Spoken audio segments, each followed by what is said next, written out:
DJ Scream, heavy in the streets. We gon' get it, we gon' get it, we gon' get it.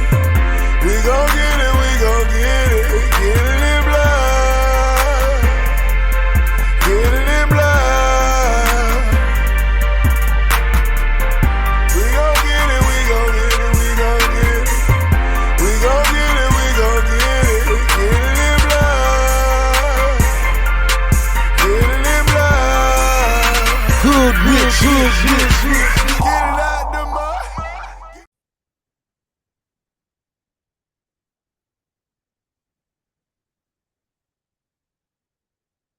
Good evening, everyone, and welcome to Saints and Appetizers podcast. And this evening, we have some more appetizers for you, more appetizers. And I'm talking UFC 320, Ankalaev versus Pereira 2, which just happened on Saturday, October 4th, 2025, at the T-Mobile Arena in Paradise, Nevada, United States. And the attendance was 19,000 and 81 and 8.8 million at the gate. So obviously UFC always doing good with their numbers. But this card, it lived up to its billing. Like you had the star power, the superstar power, the title fights, the number one contender fight, and you got great fights and what 4 out of 5 fights on the card there was a finish. So it was just very exciting. Like one of the few times the UFC cards, every card they try to build up as the next greatest card of all time or the greatest card of the year. But this card, really, you could have stood on business with that going into it just because of the top 3 fights. Yuri Prohaska versus Khalil Roundtree, Merab Dashwili, Corey Sandhagen for the bantamweight championship, and then the main event, light heavyweight Alexei Pereira versus Megmon Ankalaev, the champion. But they all lived up to the billing. You got exciting fights and exciting finishes in all those fights. But before we get delved too deep into this card, I want to shout out a new subscriber. I had been at like 110 subscribers there for a little while, and then kind of when the Saints season ended, the 2024 season ended, and kind of fell off and didn't look too fun during the off season. Had a couple subscribers or people unsubscribe or realize that they were subscribed to me in the first place and unsubscribe me and drop me down to like 107, 108. So I'm happy to say that I'm back up to 110, and don't know if that's off of the Saints podcast or the UFC podcast. But regardless, I just want to shout out a new subscriber here, the Situation 716. I appreciate the subscription, the subscribing to my channel, and I love the comment. I guess that was, I think about it, that the comment that you left was on one of my last the Giants, New York Giants pre-fight show, and you commented in the comment section about how you love the intro to the video, and that right there was enough for you to subscribe. So hey, I've been running this podcast for going on like almost 4 years now, and you're one of the first and maybe the only person that's really mentioned the intro. And I assume you're talking about the Bloody J, the music, the intros to both the UFC and the New Orleans Saints podcast. You got a little bit of Bloody J mixed in there with the slideshow intro. But yeah, you shouting that out. So kind of if you know about Bloody J, and I'm pretty sure you're one of the only people that ever mentioned it. I think my dad, my father, who's getting close to 70 years old, I think I mentioned maybe about just not even leaving the intros off of there, or maybe doing something else for it. And he was like, "Oh no, I like it. I like that. I kind of get that vibe, So hey, he liked it, and hey, the Situation 716 liked it. Got a new subscriber and some comments out of there. So I just wanted to shout you out, man. Appreciate it, the Situation. All right, so now then let's get into this podcast or this card here, the UFC 320, Ankalaev versus Pereira 2. So can I get a menu? And before we get into the main card, I just want to mention 2 of the fights on the preliminary card. I wasn't able to watch all the early prelims and and like the first two fights of the standard prelim, but I was able to tune in for the co-main event and the main event of the preliminary card, and I'm glad that I did. I just talked about how great the main card was. The two fights that I caught on the prelims were really good as well. And the first one was the catchweight bout of 153 between Daniel Santos versus Yo Jang Sang, Zombie Jr. And that was just a funny fight because if you saw the fight and watched the whole fight, a good portion of the fight, Yo Jung Sang was like he was taunting and like dancing around and like throwing his hands up like this when Daniel Santos had him like on the ground or had him like pushed up in the cage, and he was like spinning around and acting just taunting and just acting like a complete clown in there. And he got complete clown labeled because he ended up getting TKO'd punches in the second round. The 21-second mark of the second round ended up getting knocked out. So that was funny. That was funny, and I'm kind of a little sad because I was a fan of the Korean Zombie. So seeing Zombie Jr., I guess one of his biggest, I guess Yo Jung Sang is one of the Korean Zombie's biggest fans, like his idol. So he's going by Zombie Jr. So that was kind of sad, just going off of his name, not really off of the fighter himself or the person, but just the nostalgia of the nickname. But yeah, that was funny. That was a funny way to start off watching UFC 320 myself. But then they talked about it going into the fight and leading up to the fight before even the card was starting, like in other headlines and other pre-fight shows. They were talking about this Atabe Gutierrez versus Tristan Vines, but they were talking about Gutierrez as like one of the next like great I guess he's from Nigeria or like somewhere like close to Africa.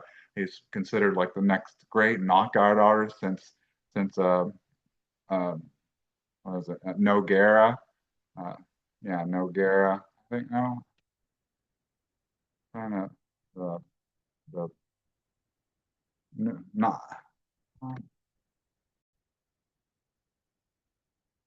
Francis Ngannou. Sorry about that. I had to think about who they were talking about. It's been so long since and Francis Ngannou's been in the UFC, or I've seen his fights. I've seen him box more recently than I have seen him in mixed martial arts. But yeah, they even though this was what was this, a middleweight fight, so it's not like Atabag Gutierrez is like a heavyweight or anything, but they had him build up as the next uh, African or no um, uh, African or Nigerian knockout artist. But yeah, so going into that, I was just interested to see if it was true, and it turned out to be very true because he just pretty much blew through that Tristan Vines, and one of the craziest knockouts I've ever seen. Like that Tristan Vines, like went in for like to shoot for try to take down for a takedown,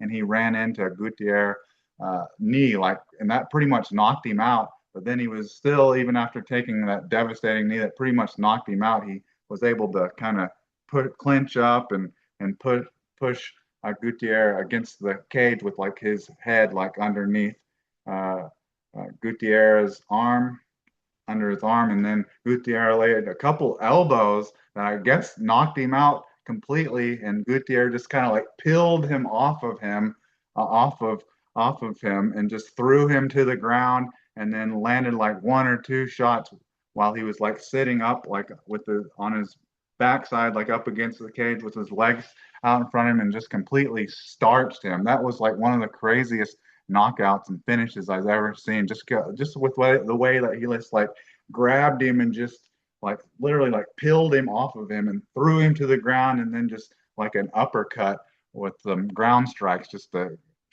finish him off. Even though I think he was already done after the knee strike that ended up leading to a couple elbows to the side of the head that really finished him off. But that was wild, and just a physical specimen. Even though he's just a middleweight, he's not a heavyweight like Francis Ngannou, but he's just like Francis Ngannou light or mini or junior. There's a Francis Ngannou, the Black Beast Junior or something like that.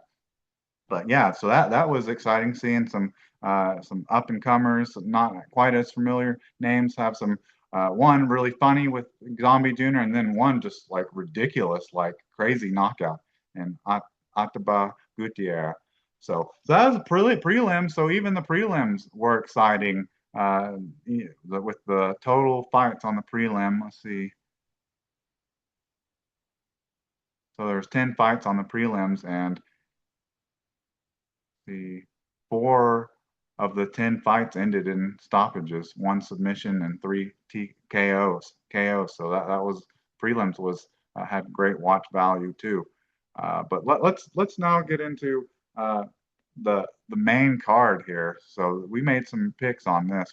I didn't get too deep into prelims, but we got to some picks on the main card. So let's get into the main card here. So the first fight on the main card was a bout between Abus Magmedov versus Joe Pfeiffer.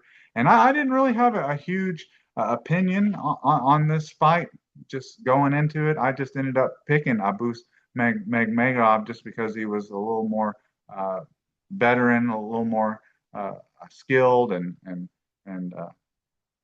just had more experience, when they had kind of similar records just in regards to like how they beaten people, how the couple fights that they'd lost, similar ways that they've lost. So I was just going with the older, more skilled fighter and veteran fighter, and it looked like it was going to pay off because I originally picked Abus Magmedov to win this fight by decision, and it looked like it was going to pay off even earlier than having to go 15 minutes because he pretty much dominated Joe Pfeiffer in the first round. He landed kind of the only few significant strikes when they were standing, but then he was able to take Joe Pfeiffer down, and for a good portion of the round, he was working on a Kimura, like an arm lock Kimura, and was never able to get it fully synced in. But then towards the end of the round, he was able to continue hanging on to the Kimura, but then he was also able to like scissor his legs around Joe Pfeiffer's neck. So he had him like in a corner, had him in like had him in the Kimura lock and had his like head and neck scissored with his legs, and it looked like it was pretty tight at points. And I don't know how much energy or how much a boost Magmedov, like how much he cranked on the legs or on the arm, if that like he gassed out trying to get the submission there. But he easily won the first round, but he just looked like a completely different fighter in the second round with Joe Pfeiffer, where he just kind of ran through him, and he was the only one that landed anything significant while they were standing. But then he was able to get the takedown on Abus Magmedov, and he was really close, had him up against the cage, and was really close to getting him in a head and arm triangle choke. But then he was able to transition that to a I think they called it a rear naked choke at the time, but it was more of a face crank because it was more up like on his jaw, and he ended up getting the submission on Abus Magmedov, Joe Pfeiffer, the submission face crank at the 144 mark of the second round. So we didn't start so great with our picks, but I didn't have a huge opinion. It felt like kind of a coin flip fight, so I didn't really have a opinion on how I thought it would finish, or if I or was really a fan favorite of either one. But still, an impressive win by Joe Pfeiffer and a step up in competition. He's a young up and coming fighter, only 29 years old, and I'm trying to see where. I don't even know if he was really that highly ranked, but hopefully he'll get noticed a little more. I'd noticed I was familiar with the name, but not. And when I saw him, he's kind of a familiar looking guy to remember because he's like a ginger, pretty light skinned gingered guy. So when I saw who he was, I noticed him by that and by name, but couldn't pick him out of my fight bank of the style of fighter, the type of fighter he was. So I didn't have a real pick on that, but we didn't start the main card real good. But luckily it improved throughout the rest of the night. So let's get on to the second fight on the card. We had a featherweight bout between Josh Emmett versus Youssef Zala. And I picked this fight. I predicted that Youssef Zala would end up winning this fight by submission, but I thought it was probably going to be more likely a choke, more like of a choke, like a rear naked choke or head and arm triangle choke. But Yusuf Zala ended up getting an arm on Josh Emmett, and it looked like Yusuf Zala kind of got the takedown, and then it looked like Josh Emmett kind of turned it around on him to where he was like standing on top of him and landed a little bit of grounded pound. But then Yusuf Zala had a hold of his arm, and it looked very casual, nonchalant, and it didn't look like there were really no good angles showing where Josh Emmett's arm was like fully extended. But I mean, he must have known that Yusuf Zala, like, you better tap or I'm going to break your arm type of moment, because he tapped like he was standing up and tapped, kind of similar to the Frank Mir, um, who is it? Frank Mir versus trying to think of the big guy that he broke his arm. What the heck is his name? And he had a couple fights, trilogy with Andre Arlovsky as well. Tim Sylvia, yeah, it was very similar to Tim Sylvia. Like if Josh Emmett really would have tried to pull up or lift up on Youssef Zala, it probably would have snapped his arm just like Tim Sylvia. So he tapped out. So we got that pick right. We got the pick and the method, not exactly right on the method, but we picked the submission. But we thought it was going to be a choke of some sort. But he got the finish at just the 138 mark of the first round.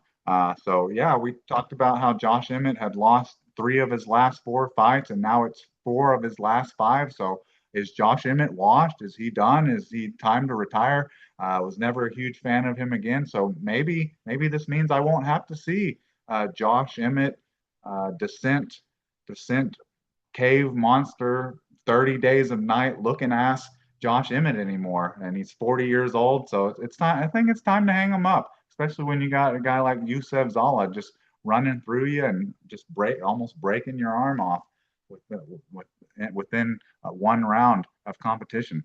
So yeah, so I was pretty excited about that. Got to see Josh Emmett get smoked and got my first pick and method right. All right, now then, on to the third fight on the card. We have a light heavyweight bout between Yuri Prohaschek versus Khalil Roundtree.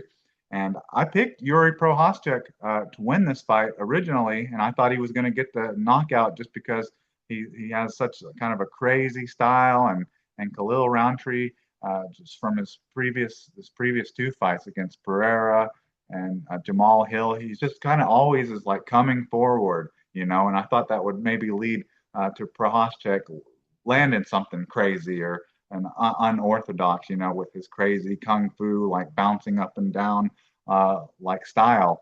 And that's not how this fight initially went. Like Khalil Roundtree, if he would have stayed in himself and in his game plan, he probably would have won this fight by decision, because in the first 2 rounds he was very technical and very sharp in his striking. And early on he threw and landed a couple kicks, but after the first round or so, he was just like strictly just like boxing, and he was landing a lot more and looked a lot cleaner in the first 2 rounds. But then in the third round, Yuri Prohaschek was able to pull him into a bar fight, a street fight, a brawl, and Yuri Prohaschek just ended up or not Yuri Prohaschek, Khalil Roundtree ended up getting knocked out, getting into a firefight with Yuri Prohaschek. Just a bad decision, bad fighter IQ there by Khalil Roundtree. Bad information, like coaching by Khalil Roundtree's corner. Like they needed to tell him going into the third round, like, just keep doing what you're doing. Don't get into a brawl with him or a street fight with him, a firefight with him. Like, you got the first 2 rounds, but Yuri Prohaschek did something, landed 1 or 2 shots that Khalil Roundtree didn't like, and ended up being turned into a war until one of them fell down and ended up sadly being Khalil Roundtree Jr. because he looked like he just about had the fight won, but he ended up getting knocked out by punches at the 304 mark of the third round. And this wasn't a 5 round fight. So he just had less than 2 minutes to go before he probably would have won this fight by decision. So that was a crazy fight there. And I picked Yuri Prohaschek to win by knockout. And that is what we got. All right, now then, on to the co-main event of the evening. We had Merab. This is a bantamweight championship bout between Merab Dashwili, the champion, versus Corey Sandhagen, the challenger. And this went out of all the fights on the card. This is the one that I can truly say went pretty much exactly how I expected. It's just kind of like just a classic copyright style fight that you see from Merab Dashwili. He just grinds out wins and just wins any way he can and gets the decision here. And it ended up, yeah, it was a 5 round fight, so it went the 25 minutes and it ended up being a decision unanimous. And it was 49, 45, 49, 45, and then 49, 46. And those 49, 45s and 45 49 45s and 49 45. Those two judges must have had the second round as a 10-8 for Merab Dashwili because in the first round, Corey Sandhagen did a pretty good job of not getting taken down and not getting clinched up against, and was really the only one that landed any punches and tried a couple flying knees and some kicks that landed. And so you could maybe say that Corey Sandhagen did a good job staying away from Merab Dashwili, staying away from what he does best, and that's trying to get you down and slam you down and just rough you up and bully you with ground and pound. But then so it was looking a really nice start to this fight for Corey Sandhagen. But then in the second round, Merab Dashwili caught Corey Sandhagen, and that got him on his heels. He was just Merab Dashwili just turned into the Tasmanian devil, just throwing crazy amount of strikes and just trying to get Corey Sandhagen out of there, and to the point where Corey Sandhagen even wilted at one point and fell to the ground, but he was on his arms and knees, so he wasn't flattened out. But Merab Dashwili just kept hammering him in the side of the face and the head while he was down like that. And I'm telling you, if it wouldn't have been a more veteran referee for that, a lot of refs would have stopped that, and there wouldn't have been a whole lot of people that had argued it. I'm sure Corey Sandhagen would, but there's some people, if he'd have kept beating him like that and beating him like that and then finally got stopped, then people would have called it probably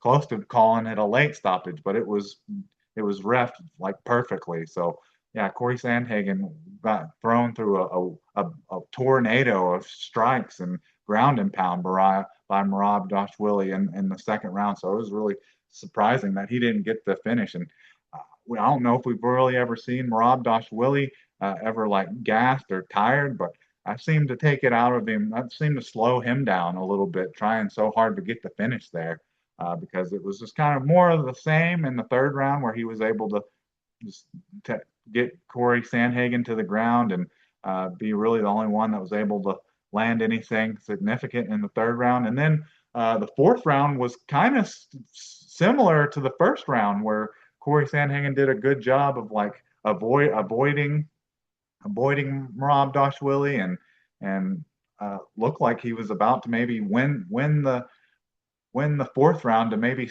keep him in the fight and maybe keep it 2-2, even though Merab Dashwili by two of the judges had it 10-8 anyway, so it really wouldn't have mattered if he'd have won. If Corey Sandhagen would have won the 3 rounds, it still would have been a draw. But with like a little more than maybe a minute left or so, Merab Dashwili was able to get Corey Sandhagen down, and he was able to get him in a Darce choke, and he was able to finish the round with Corey Sandhagen in that Darce choke. And I think that stole the fourth round for Merab Dashwili. And then going into the fourth round, it was kind of more of the same. It was close, kind of close to where maybe you could argue maybe Corey Sandhagen won that round, kind of like in the first round. But Merab Dashwili, for the most part, just dominated this fight, and he won this fight off the second round with where it was just amazing. He showed a lot of toughness by Corey Sandhagen, not getting outed in the second round. And honestly, Corey Sandhagen didn't look like it looked like his cardio and stamina and stuff held up because even after the fifth round and in the fifth round, it didn't look like he was tired or exhausted, or at least like he was saying with Merab Dashwili, he had good body, showing you like body language, you know. But yeah, that was a good fight. But Rob Dashwili just Corey Sandhagen shouldn't be too upset with his performance because he does that to everyone. So we got that one right. We predicted Merab Dashwili to win that by decision. I don't know if I'd have guessed that it would have been quite as dominant as it was, but I also wouldn't have guessed that he was going to get a TKO on Corey Sandhagen and get that close to getting a TKO on Corey Sandhagen in the second round. All right, now then, finally on to the main event of UFC 320, Ankalaev versus Pereira 2. We have a light heavyweight championship bout between Megmod Ankalaev, the champion, versus Alex Pereira, the challenger. And I picked Alex Pereira to win his belt back and to get the knockout over Megmod Ankalaev. But I thought he was going to have to work a little bit harder than what he ended up having to in this fight.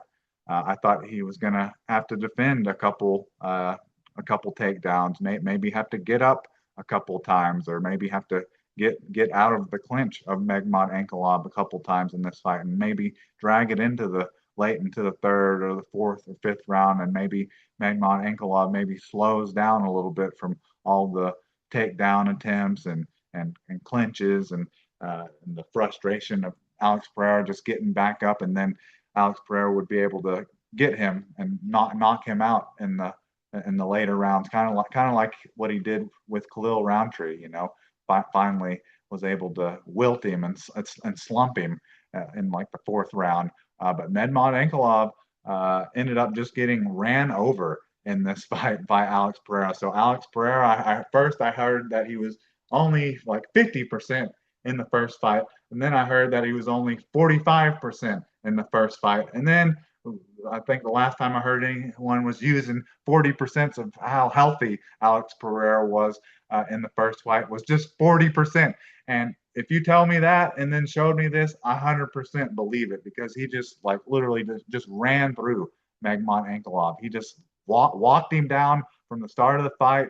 Wasn't worried about any takedowns or getting clinched or any punches. I don't know if Megmod Ankalaev landed anything. I think like one of the biggest strikes was from Megmod Ankalaev was they both threw a kick at the same time, and they checked like shin to shin, and that was maybe the most damage Alex Pereira took in the entire fight, because he just walked him down, backed him up against the cage, and then just threw this crazy like looping right hand that knocked Megmod Ankalaev down, and then Alex Pereira just unloaded with some vicious ground and pound. And I think just this year, we got to see a great demonstration of the 12 to 6 elbows.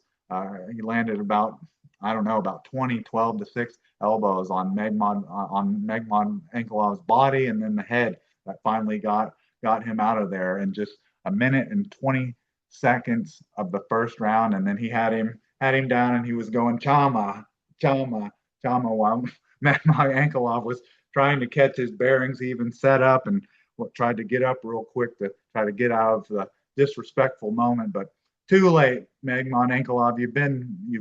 Were made a meme at that point in time. It was too late, and as if you were going to get up and do anything to Alex Pereira after he just absolutely ran through him like that.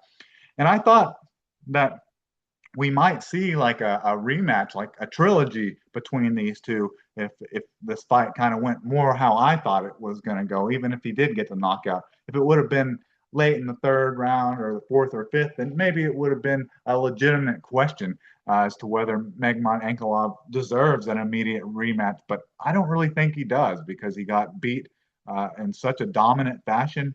And he won the belt. He was the undisputed light heavyweight champion. but he never defended it after winning it from Alex Pereira. So I think Magmon Ankalaev, he's going to have to go and fight Yuri Prohaschek or Khalil Roundtree or something. He's going to have to not necessarily go to the back of the line, but he's going to have to go back a little bit, not all the way to the back, but he needs to take a couple steps back. And what was so funny about this, if Yuri Prohaschek was considering his win over Khalil Roundtree like a number one contender fight, seeing him after Alex Pereira knocked Medmod Ankalaev out, he was literally like in the crowd, like crying, so emotional looking. To me, my answer to why he was looking like that is because he knows he can't beat Alex Pereira. He was like just crying, like he was wanting Megmon Ankalaev to have won, so he that at least have some semblance of a chance. Seeing how he's already gotten dominated and KO'd twice by Yuri Prohaschek. He got beat so bad that Alex Pereira broke his hair. He literally broke his hair. So the last couple fights I've seen with Yuri Prohaschek, he just went ahead and shaved all that off. So, and then we heard an interview from Prohaschek, and he instead, even though he knows that Alex Pereira like won and stuff, he didn't bring him up like immediately. He was talking more about Medmon Ankalaev, how he was trolling him and talking trash on social media, and how had he really want to fight him, like he doesn't like him. Like he definitely wasn't calling Alex Pereira out after all this. It sounded like he was wanting to maybe, I don't know, take up a warm up fight before he gets knocked out again by Alex Pereira or what. But it didn't sound like he was really hot and bothered and ready to have his third his trilogy, like really kind of like an unnecessary trilogy fight against Alex Pereira after being knocked out in the first two fights. But like who else do you have for Alex Pereira? But I think this will probably end up working out well because you'll maybe have Yuri Prohaschek uh, fight Megmon Ankalaev, or you maybe have Megmon Ankalaev fight Khalil Roundtree, and maybe Alex Pereira. He is 38 years old, but it looked like taking a little bit of time off between his last fight was good, and it looked like he got hurt in this fight. Anyways, it looked like he dislocated his toes or broke some of his toes on the like may have been on that check shin to shin kick or one of the few kicks that he through in this fight. Looked like he may have broke some of his toes anyway. So while he's taking some time off, have Megmod Ankalaev and Yuri Prohaschek fight, or Megmod Ankalaev and Khalil Roundtree fight before we see one of those two guys, either Yuri Prohaschek or Megmod Ankalaev, back in the ring in the octagon against Alex Pereira. But I definitely don't see any need for an immediate rematch, like a rematch between Alex Pereira and Megman Ankalaev in like 6 months. Like I don't, there's no need for that. I'd like to see he's 38 years old and looks like he broke some of his toes, so he can take off as much time as he wants until maybe he needs to have his final retirement fight and go out on a win would be kind of nice. All right, so that's UFC 320. Did great after the curtain jerker fight between Joe Pfeiffer and Abus Megamon Meg Abus Megamedov did went pretty much perfect on all these fights. Got the pick and the method right, not necessarily the rounds and the exact method, whether it was armbar or choke, but got the method and the pick right on the top four fights of the main card. So that's pretty impressive. I was happy. The fights went how I expected, and they were an enjoyment to watch.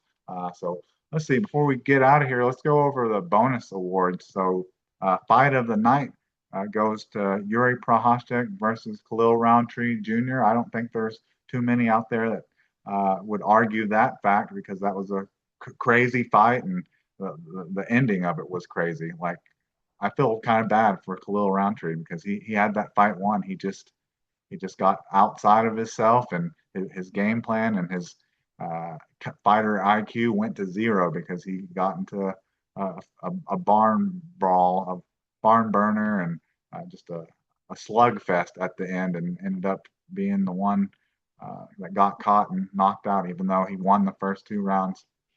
And then the performance of the night, Alex Pereira Of course, definitely with such an impressive win over a guy that was talking trash and telling him that he was scared and he was greased up in the first fight. And that's why he couldn't take him down. A dude that talked so much trash coming into this fight. That was so awesome to see him just get ran through. And then Yuri Prohaska again with the performance of the night. So Yuri Prohaska going home with an extra 100,000.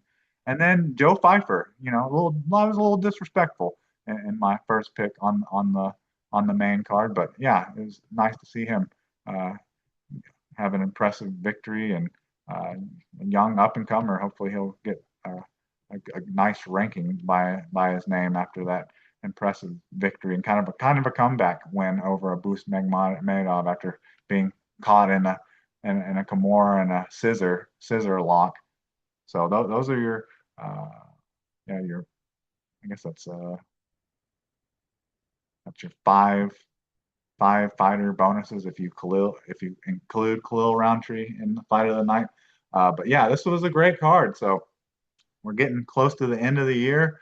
It'd be interesting to see if these last couple numbered pay-per-view cards can live up to this. But I feel that this was definitely a good way to cap off the year because I'm not sure any of these next cards are going to be able to match up with it because the next card we have is just in like 3 weeks, October 25th is UFC 321 Aspinall versus Gane. So we're finally getting to see Aspinall again. We're not getting to see the John Jones uh, super fight that we were wanting to see. So you got a title fight on the card, but then you have uh, Berna Janaroba versus Mackenzie Dern as just like a women's straw weight.